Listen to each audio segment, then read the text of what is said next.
வணக்கம். MCX gold ஆப்ஷன்ஸ்ல trade பண்றது அப்படிங்கிறது சாதாரண விஷயம் இல்ல.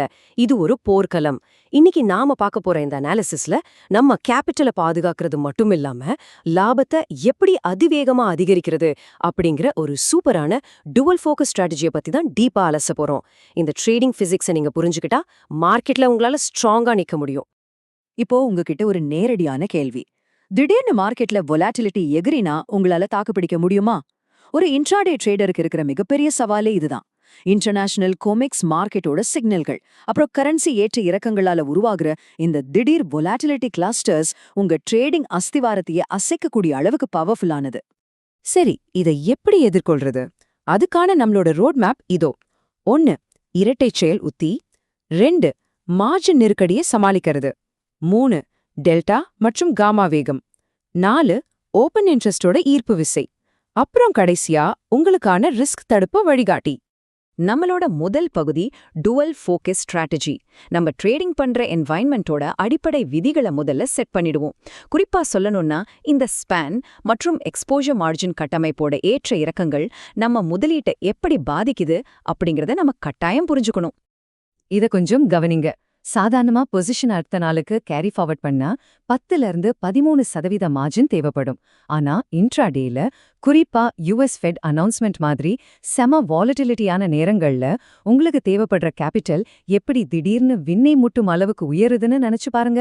ஒரு ட்ரேடரா இந்த வழியா நம்ம எல்லாருமே இதோ ஒரு பாயிண்ட்ல ஃபேஸ் பண்ணிருப்போம் இல்லையா?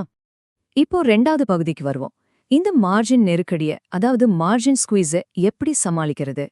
உங்க மார்ஜின் டு வாலட்டிலிட்டி ரேஷியோவை ட்ராக் பண்றது உங்க போர்ட்ஃபோலியோக்கு ஒரு வாழ்வா சாவா பிரச்சனையா எப்படி மாறுதுன்னு இப்ப பாப்போம். எக்ஸ்ட்ரீம் லாஸ் மார்ஜின் இஎல்எம்னா என்னன்னு யோசிக்கிறீங்களா?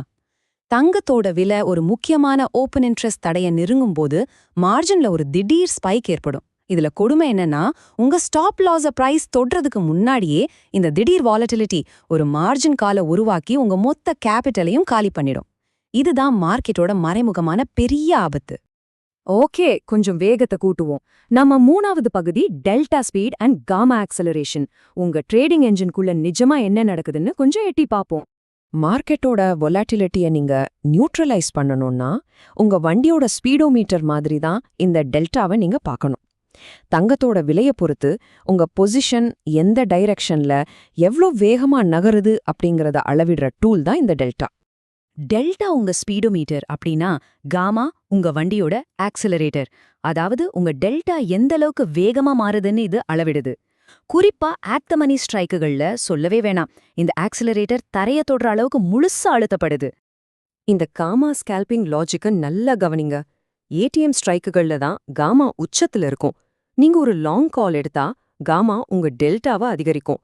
ஆனா நீங்க ஷார்ட் காமால இருந்தீங்கன்னா விலை வேகமா மாறும்போது உங்க நஷ்டம் பல மடங்கு பயங்கரமா அதிகரிக்கும். அதனால ஒரு கான்ஸ்டன்ட் டாலர் டெல்டா எக்ஸ்போஜரை மெயின்டைன் பண்ணீங்கன்னா கோல்ட்ல நடக்கிற 1% மூவ்மெண்ட் உங்க பிஎன்எல்ல என்ன தாக்கத்தை ஏற்படுத்தும்னு உங்களால ரொம்ப துல்லியமா கணிக்க முடியும். இப்போ 4வது பகுதிக்கு போலாம். ஓபன் இன்ட்ரெஸ்டோட ஈர்ப்பு விசை எப்படி வேலை செய்யுதுன்னு பார்க்கலாம். நீங்க ட்ரேட் பண்ற அந்த பிசிக்கல் நிலப்பரப்ப இந்த விஷயங்கள் எப்படி உருவாக்குதுன்னு இப்போ உங்களுக்கு புரிய ஆரம்பிக்கும். சோர்ஸ் மெட்டீரியல்லேருந்து எடுக்கப்பட்ட இந்த ஒரு வரி எனக்கு ரொம்பவே பிடிச்சிருக்கு. ஓப்பன் இன்ட்ரெஸ்ட் ஆப்ஷன் செயினோட ஈர்ப்பு விசை மாதிரி செயல்படுது. அதிக அளவிலான கால் ஓப்பன் இன்ட்ரெஸ்ட் எப்படி ஒரு சீலிங் மாதிரி செயல்பட்டு பிரேக் அவுட்களை தடுத்து நிறுத்துது அப்படிங்கறத இது ரொம்ப தத்ரூபமா கண்முன் நிறுத்துது. ஒருவேளை அந்த பிரேக் அவுட் ஃபெயில் ஆகி ஓப்பன் இன்ட்ரெஸ்ட் அன்வைண்ட் ஆகலைன்னா என்ன ஆகும்னு பாருங்க. ஈவினிங் கோமெக்ஸ் மார்க்கெட் ஓப்பன் ஆகும்போது ஐவி அதிகமாகும். கோல்டு ஒரு சைட்வேஸ் கன்சாலிடேஷனுக்குள்ள போகும்.